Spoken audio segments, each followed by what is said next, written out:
À présent, nous allons parler d'un autre sujet important, c'est comment copier des styles entre les documents. Ici, par exemple, nous avons défini un nouveau document, un nouveau style qui s'appelle style ville. Si j'ouvre un nouveau document,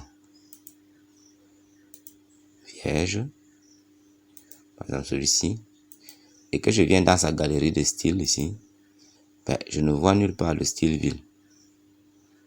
Nulle part, il n'est pas là. Et avec raison, puisque lorsque je créais ce style ville, j'ai dit qu'il ne soit présent que dans ce document. On peut aller revoir, si on veut modifier, on voit ici qu'il est uniquement dans ce document.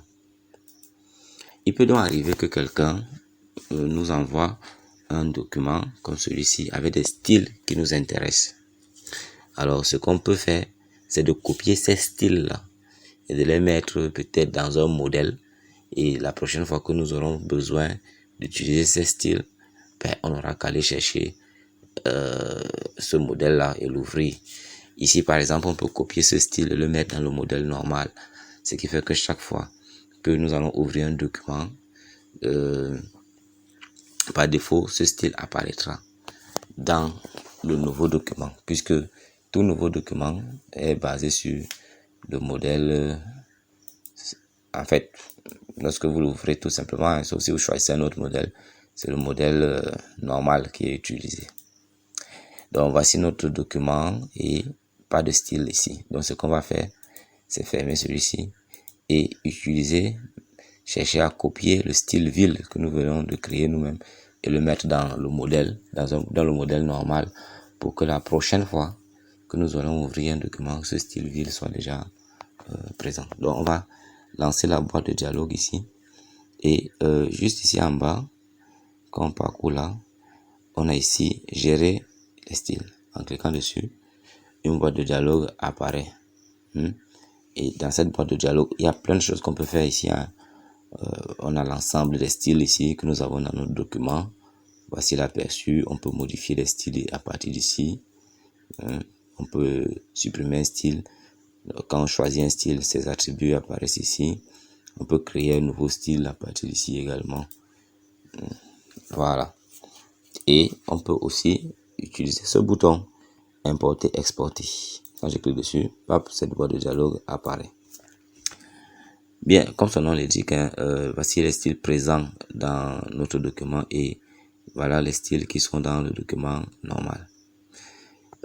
Ici, dans le modèle normal, vous voyez bien l'extension du modèle. .m, DOTM.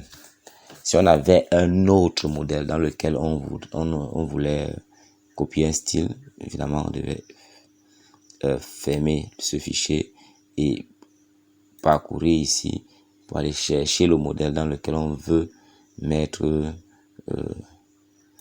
le style. On veut copier le style qui nous intéresse.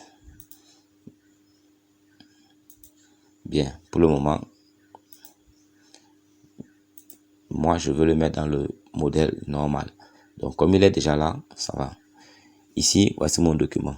Et alors je vais chercher, ici c'est présentation de la société ISACAM 2, qui est bel et bien mon document qui est là.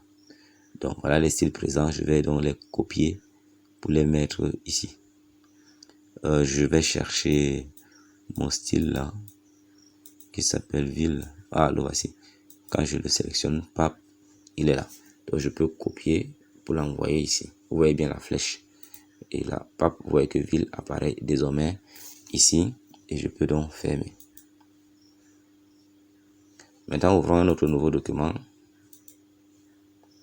Celui-ci. Et nous voyons que le style ville est déjà là. Il est là.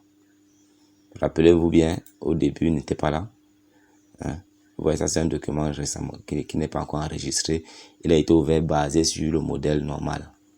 Et ce qu'on a fait en fait ici, comme on avait un document, celui-ci, qui avait un style qui nous intéressait, nous sommes allés, on a copié ce style dans ce document pour le mettre dans le modèle, de telle sorte que chaque fois que je vais ouvrir un document basé sur ce modèle, j'aurai mon style. On allait là et on voit bien ce qui s'est passé. Donc ici, on avait notre document et on a pu le copier dans le modèle.